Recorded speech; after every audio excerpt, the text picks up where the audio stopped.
Hello, friends. It's Teresa, and welcome back to another episode of Quiet Moments with Teresa. We've just wrapped up the Grief Mentor workshop, and my mind and heart are both full and honestly a little tired. Maybe a whole lot tired. But there is one takeaway from this week that I cannot stop thinking about, and I want to share it with you today. This week inside the workshop, this scripture was shared by one of the grieving moms in the group. And it's become the theme of the whole workshop for me.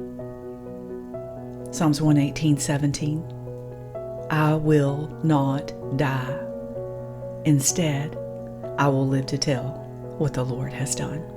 If you're grieving the death of your child and you want the steps that lead to believing with confidence that life is still worth living, then you're in the right place. Hello, I'm Teresa, a grief mentor. That's been where you are, and I teach grieving moms like you how to navigate life after child loss. If you're ready to take a step of courage and build a solid foundation to live with hope and purpose, then I'm here to teach you how. Are you ready for what God has for you? Then I'm ready to teach you.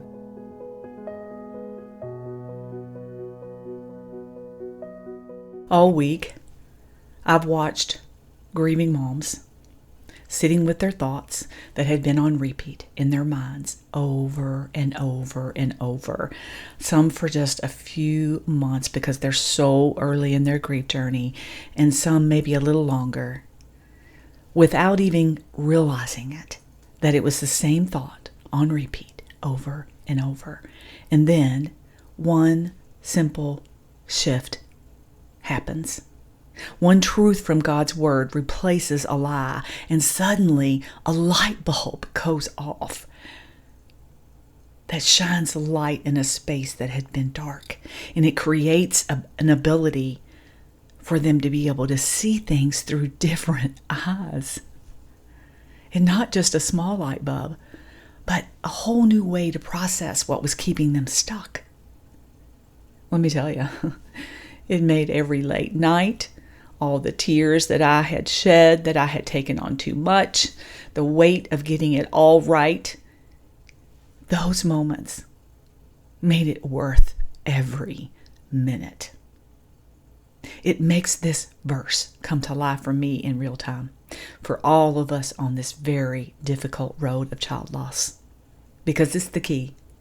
It's the key, friends. And you can find it in Romans 12:2. Don't copy the behavior and customs of this world, but let God transform you into a new person by changing the way you think.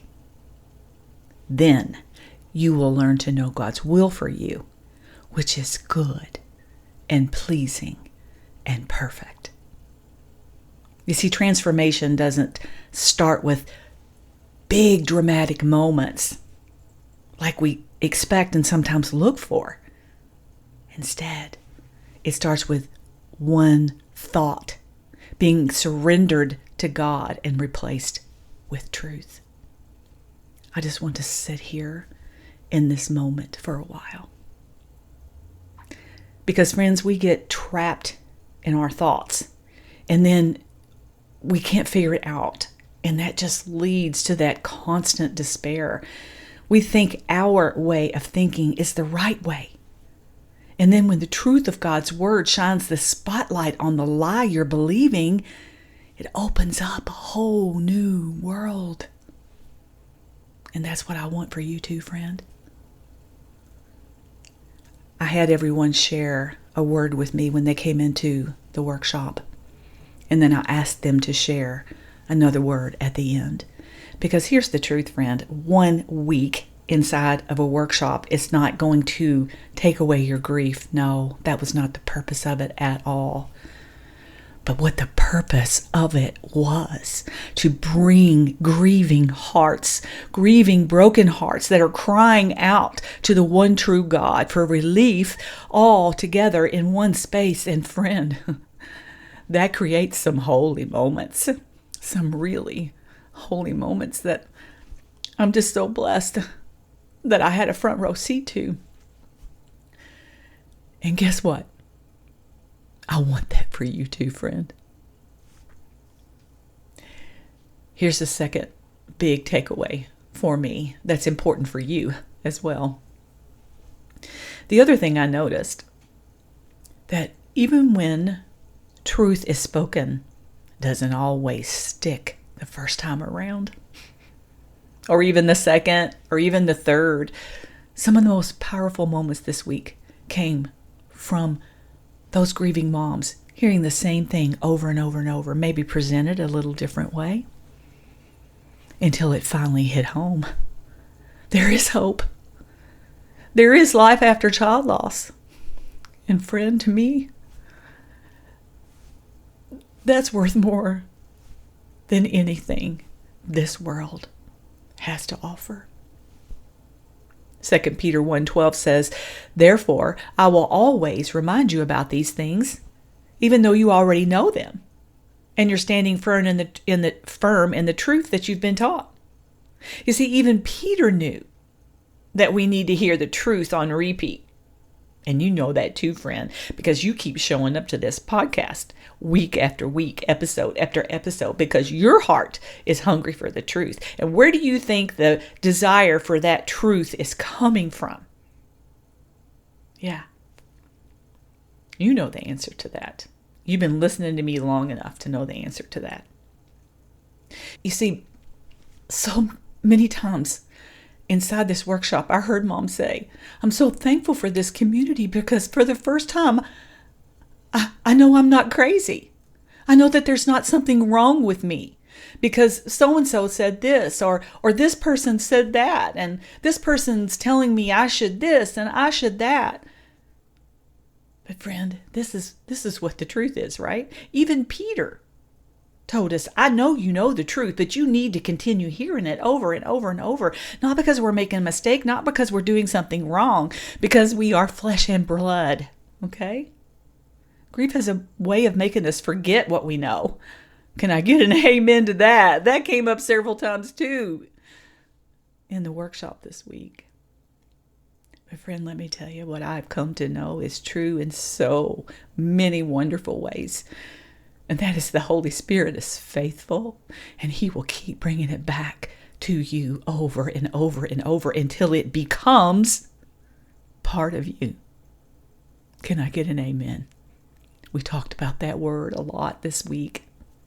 Becoming. So I want to ask you today, friends, what's one thought that you've been sitting in without realizing it that's on repeat in your mind and heart? What's one truth from God's word that could replace that thought and open up your eyes to a world that you didn't even know was possible?